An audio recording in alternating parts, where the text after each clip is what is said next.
আপনাকে যদি প্রশ্ন করা হয় পৃথিবীর বুকে সবচেয়ে পবিত্র এবং সবচেয়ে নিরাপদ স্থান কোনটি, আপনার হৃদয় এবং মুখ নিশ্চয়ই এক বাক্যে উত্তর দেবে পবিত্র কাবা ঘর, যে ঘরকে কেন্দ্র করে প্রতিদিন লাখো মানুষ তাওয়াফ করে, চোখের পানি ফেলে, আল্লাহর কাছে ক্ষমা প্রার্থনা করে।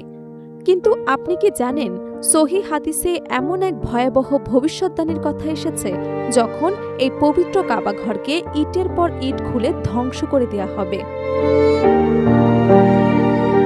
আর সবচেয়ে বিস্ময়কর বিষয় হল, সেই সময় পৃথিবীতে একজন মুসলমানও থাকবে না যে এই পবিত্র ঘরকে রক্ষা করতে গিয়ে এগিয়ে আসবে। কেন এমন হবে? কোথায় চলে যাবে কোটি কোটি মুসলমান? কেন আল্লাহ তাআলা এই ঘটনা ঘটার সুযোগই বা দেবেন? আর কিয়ামতের কোন পর্যায়ে ঘটবে এই হৃদয় বিদারক ঘটনা?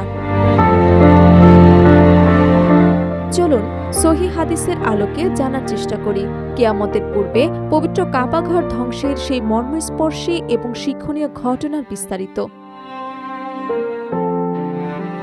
ইসলামী বর্ণনা অনুযায়ী কাবা শুধু একটি স্থাপনা নয়, এটি তাওহীদের প্রতীক এবং বিশ্বের কোটি কোটি মুসলমানের কিবলা।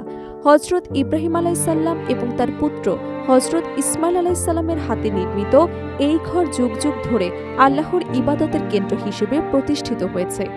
ইতিহাসে আব্রাহার হস্তি বাহিনী কাবা ধ্বংসের উদ্দেশ্যে অগ্রসর হলেও আল্লাহ তাআলা আবাবিল পাখির মাধ্যমে তাদের পরাজিত করেছিলেন। কিন্তু কিয়ামতের নিকটবর্তী সময়ে পরিস্থিতি হবে সম্পূর্ণ ভিন্ন। সহিহ হাদিসে বর্ণিত হয়েছে, আবিসিনিয়া বা বর্তমান ইথিওপিয়া অঞ্চল থেকে জুল সুয়াইকাতাইন নামে পরিচিত এক ব্যক্তি কাবা ঘর ধ্বংস করবে।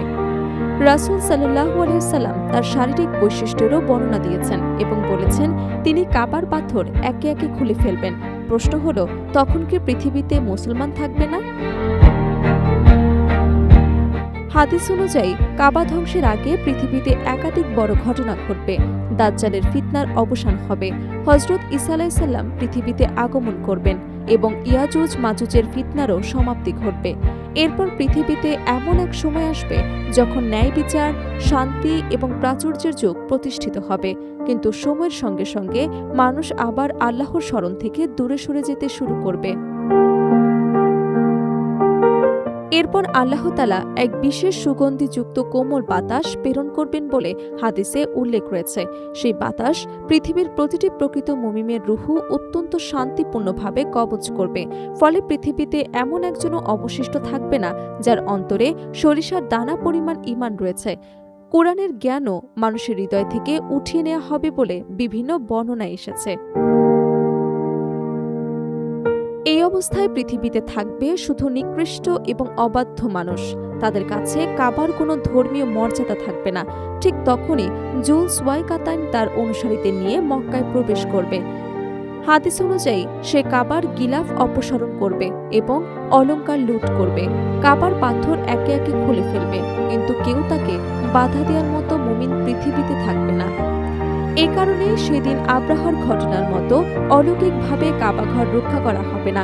কারণ ইসলামী বিশ্বাস অনুযায়ী তখন পৃথিবীতে এমন কেউ অবশিষ্ট থাকবে না যে আল্লাহর ইবাদত করবে বা কাবাকে আল্লাহর ঘর হিসেবে সম্মান করবে।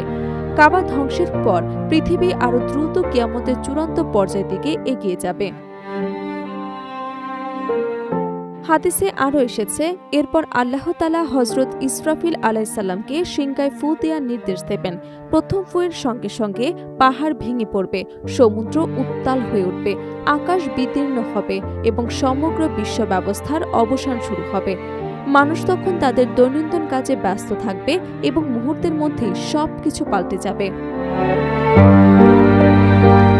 এই বর্ণনার মূল শিক্ষা হল, কিয়ামতের আলামত নিয়ে কৌতূহলী হওয়ার চেয়ে নিজের ঈমান, আমল এবং আল্লাহর সঙ্গে সম্পর্ককে শক্তিশালী করা বেশি গুরুত্বপূর্ণ। যতদিন সুযোগ আছে ততদিন তওবা, সালাত, কুরআন তিলাওয়াত এবং সৎকর্মের মাধ্যমে আল্লাহর সন্তুষ্টি অর্জনের চেষ্টা করাই একজন মুমিনের প্রকৃত প্রস্তুতি।